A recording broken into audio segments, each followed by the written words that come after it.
teman-teman semua, perkenalkan nama saya Charleson Hampun dari kelas A Program Studi Pendidikan Geografi Stambuk 2019. Saya berasal dari Sidikalang, Kabupaten Dairi, Provinsi Sumatera Utara.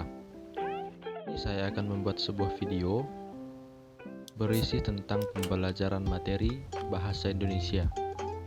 Tujuan pembuatan video ini adalah untuk memenuhi tugas-tugas dalam mata kuliah Pendidikan Bahasa Indonesia dengan dosen pengampu Ibu Salma. Berikut videonya. Materi yang akan saya bawakan adalah mengenai teks akademik dan teks non-akademik.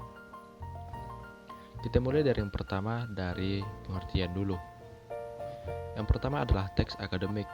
Teks akademik ini adalah teks yang berwujud dalam berbagai jenis, misalnya buku, ulasan buku, proposal penelitian, laporan penelitian, laporan praktikum, dan artikel ilmiah. Jenis-jenis tersebut termasuk ke dalam genre makro. Untuk teks non-akademik, biasanya teks ini berupa karangan yang menyajikan fakta pribadi tentang pengetahuan dan pengalaman dalam kehidupan sehari-hari. Kemudian pada teks akademik ini terdapat berbagai jenis teks bacaan yang tergolong dalam genre makro. Sebelum kita lanjut, kita harus tahu dulu apa itu genre makro. Genre makro adalah genre yang digunakan untuk menamai sebuah teks secara keseluruhan. Nah, sedangkan genre mikro adalah subgenre yang lebih kecil yang terdapat di dalamnya dan dipayungi oleh genre makro tersebut. Kemudian harus kita tahu apa itu ciri-ciri teks akademik.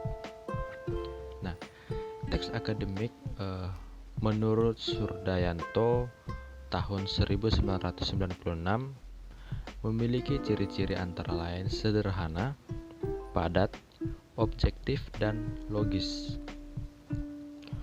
Nah, kemudian ada ciri-ciri teks akademik yang lainnya. Yang pertama adalah sederhana dalam struktur dan kalimat. Yang kedua, padat akan informasi. Yang ketiga, padat akan kata-kata leksikal. Yang keempat, banyak memanfaatkan nominalisasi. Dan yang kelima, banyak memanfaatkan istilah teknis yang mendukung guna kualitas dari teks akademik itu semakin baik. Dan yang keenam adalah banyak memanfaatkan sistem pengajuan S4A.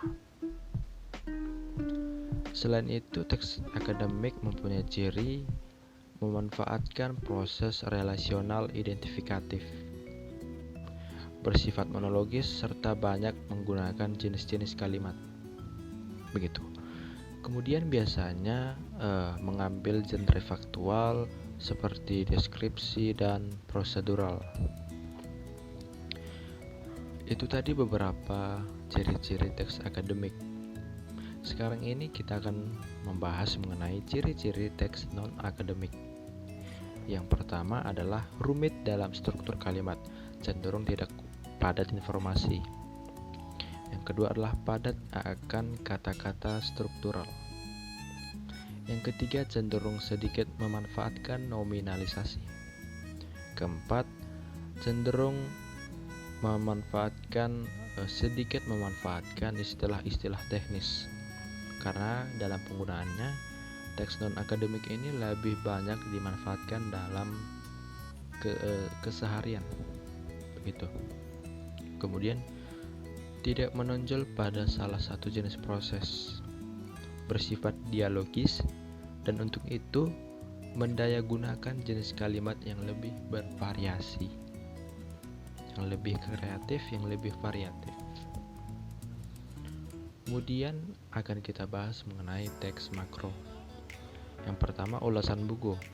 Ulasan buku adalah suatu tulisan yang isinya untuk menimbang atau menilai karya yang dihasilkan oleh orang lain. Menimbang atau menilai karya. itu adalah ulasan buku. Kemudian laporan. Laporan adalah sebuah teks yang mengandung klarifikasi mengenai suatu objek tertentu berdasarkan kriteria tertentu.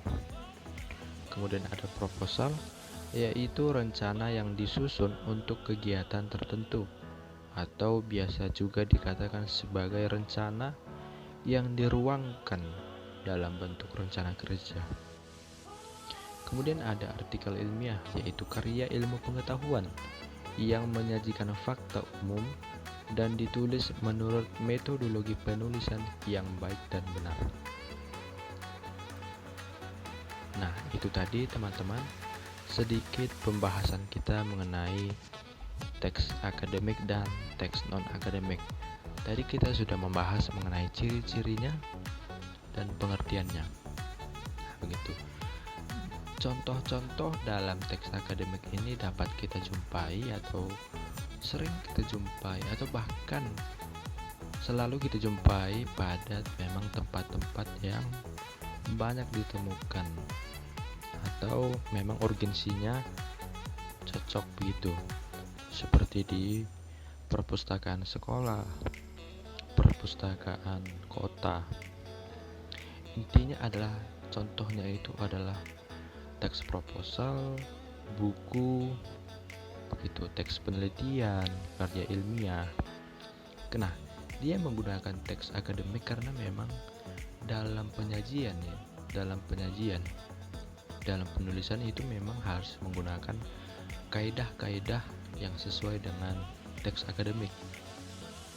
Harus menggunakan ejaan yang disempurnakan dengan baik dan benar, agar tidak banyak nanti orang menafsirkan dengan salah makna yang seharusnya. Begitu. Pada ranah kampus juga banyak ditemukan teks-teks akademik. Hal yang paling gampang dijumpai adalah berupa buku dan jurnal. Nah, nantinya setelah teman-teman menamatkan pendidikan dari jenjang perguruan tinggi, teman-teman juga akan menulis sebuah teks akademik yang disebut dengan skripsi, sesuai dengan bidang-bidang keahlian kita masing-masing. Nah, oleh karena itu, teks akademik ini penting dan harus diketahui bagaimana cara penulisannya, bagaimana kaidah yang berlaku. Nah, sedangkan untuk teks non-akademik, ini lebih banyak kita jumpai dalam kehidupan kita sehari-hari dalam hal ketika kita berkomunikasi dengan orang lain, ketika kita dengan chatting dengan teman kita, dengan pacar kita, pasti kita menggunakan teks-teks non-akademik atau bahasa-bahasa gaul. Ya, karena memang penggunaannya lebih tepat, lebih simpel, lebih praktis, dan lebih cocok memang digunakan bahasa-bahasa tersebut. Contoh-contoh dari teks non-akademik ini ya bisa berupa buku harian, bisa berupa catatan-catatan di buku kita. Intinya dia tidak memenuhi atau tidak perlu menggunakan kaidah-kaidah atau aturan-aturan dalam penulisan teks akademik yang baik. Tapi kita harus menyampaikan pesan kita itu dengan cara kita masing-masing. Walaupun begitu, pesan yang kita sampaikan itu harus tersampaikan dengan baik kepada orang, sehingga pesan itu mempunyai tafsiran yang benar, mempunyai pengertian yang benar bagi teman-teman. Nah, itu dia tadi teman-teman pembahasan kita mengenai teks akademik dan teks non-akademik. Kurang dan lebihnya saya mohon maaf. Semoga materi yang saya sampaikan barusan dapat berguna bagi kita. Sekian dan terima kasih.